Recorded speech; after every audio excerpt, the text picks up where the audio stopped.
February 7, the 10 Commandments. Then God gave the people all these instructions. I am the Lord your God, who rescued you from the land of Egypt, the place of your slavery. You must not have any other god but me. You must not make for yourself an idol of any kind, or an image of anything in the heavens, or on the earth, or in the sea. You must not bow down to them or worship them, for I, the Lord your God, am a jealous God who will not tolerate your affection for any other gods.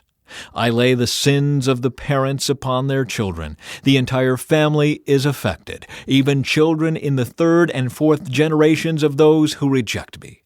But I lavish unfailing love for 1,000 generations on those who love me and obey my commands. You must not misuse the name of the Lord your God. The Lord will not let you go unpunished if you misuse his name. Remember to observe the Sabbath day by keeping it holy. You have 6 days each week for your ordinary work, but the seventh day is a Sabbath day of rest dedicated to the Lord your God. On that day, no one in your household may do any work. This includes you, your sons and daughters, your male and female servants, your livestock, and any foreigners living among you. For in 6 days the Lord made the heavens, the earth, the sea, and everything in them. But on the seventh day he rested. That is why the Lord blessed the Sabbath day and set it apart as holy. Honor your father and mother. Then you will live a long, full life in the land the Lord your God is giving you. You must not murder. You must not commit adultery. You must not steal. You must not testify falsely against your neighbor. You must not covet your neighbor's house. You must not covet your neighbor's wife, male or female servant, ox or donkey, or anything else that belongs to your neighbor. When the people heard the thunder and the loud blast of the ram's horn, and when they saw the flashes of lightning and the smoke billowing from the mountain, they stood at a distance, trembling with fear. And they said to Moses, You speak to us, and we will listen, but don't let God speak directly to us, or we will die. Don't be afraid, Moses answered them, for God has come in this way to test you, and so that your fear of him will keep you from sinning.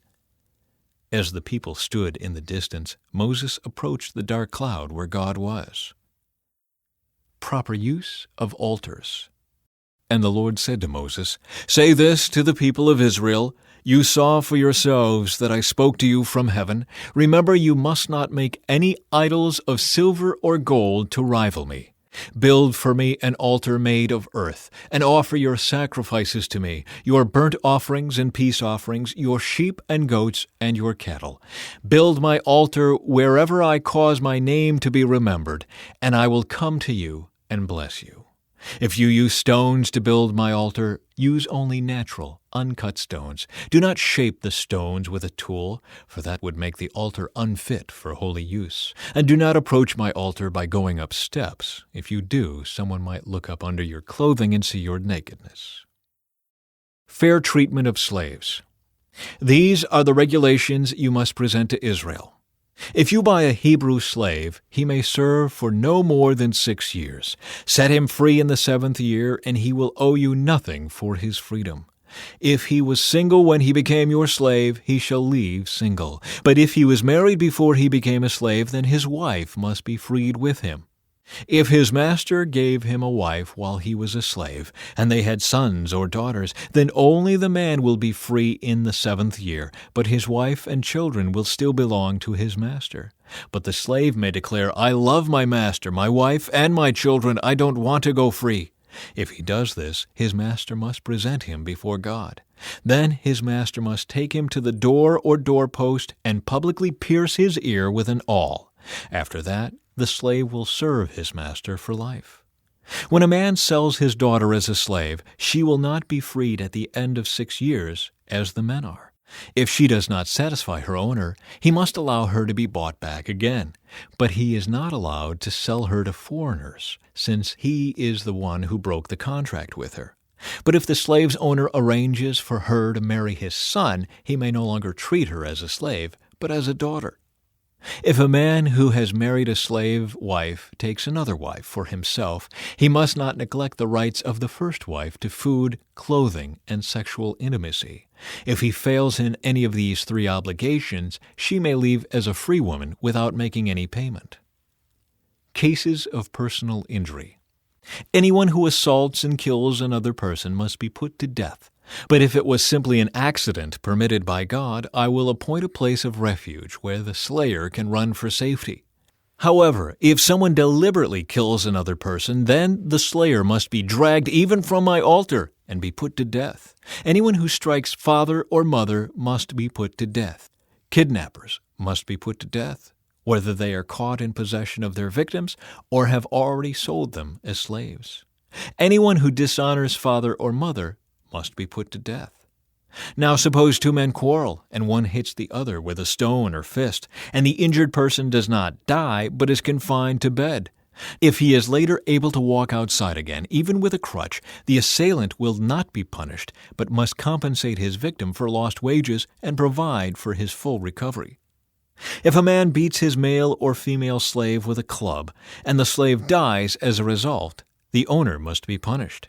But if the slave recovers within a day or two, then the owner shall not be punished, since the slave is his property.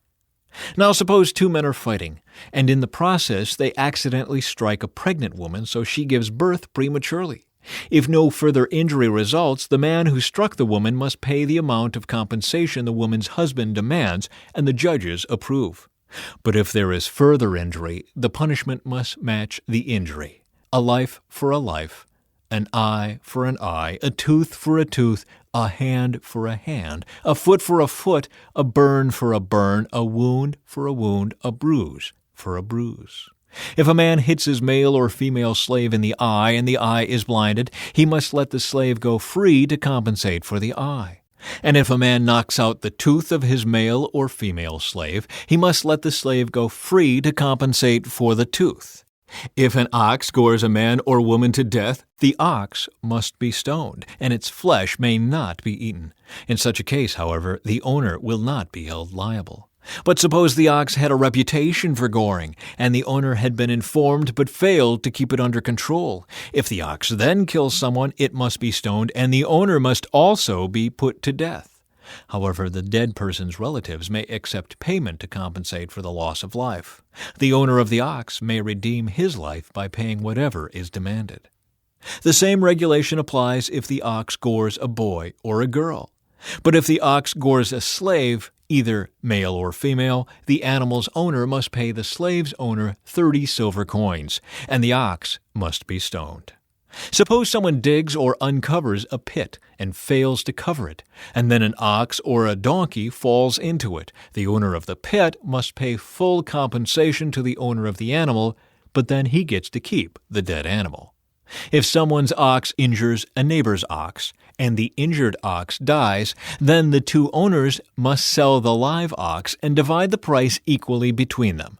They must also divide the dead animal. But if the ox had a reputation for goring, yet its owner failed to keep it under control, he must pay full compensation, a live ox for the dead one, but he may keep the dead ox. Protection of property. If someone steals an ox or sheep and then kills or sells it, the thief must pay back 5 oxen for each ox stolen, and 4 sheep for each sheep stolen. If a thief is caught in the act of breaking into a house and is struck and killed in the process, the person who killed the thief is not guilty of murder. But if it happens in daylight, the one who killed the thief is guilty of murder. A thief who is caught must pay in full for everything he stole. If he cannot pay, he must be sold as a slave to pay for his theft. If someone steals an ox or a donkey or a sheep, and it is found in the thief's possession, then the thief must pay double the value of the stolen animal. If an animal is grazing in a field or vineyard and the owner lets it stray into someone else's field to graze, then the animal's owner must pay compensation from the best of his own grain or grapes. If you are burning thorn bushes and the fire gets out of control and spreads into another person's field, destroying the sheaves or the uncut grain or the whole crop, the one who started the fire must pay for the lost crop. Suppose someone leaves money or goods with a neighbor for safekeeping, and they are stolen from the neighbor's house. If the thief is caught, the compensation is double the value of what was stolen. But if the thief is not caught, the neighbor must appear before God, who will determine if he stole the property. Suppose there is a dispute between two people who both claim to own a particular ox, donkey, sheep, article of clothing, or any lost property. Both parties must come before God, and the person whom God declares guilty must pay double compensation to the other. Now suppose someone leaves a donkey, ox, sheep, or any other animal with a neighbor for safekeeping, but it dies or is injured or gets away, and no one sees what happened. The neighbor must then take an oath in the presence of the Lord. If the Lord confirms that the neighbor did not steal the property, the owner must accept the verdict and no payment will be required. But if the animal was indeed stolen, the guilty person must pay compensation to the owner. If it was torn to pieces by a wild animal, the remains of the carcass must be shown as evidence, and no compensation will be required. If someone borrows an animal from a neighbor and it is injured or dies when the owner is absent, the person who borrowed it must pay full compensation. But if the owner was present, no compensation is required. And no compensation is required if the animal was rented, for this loss is covered by the rental fee.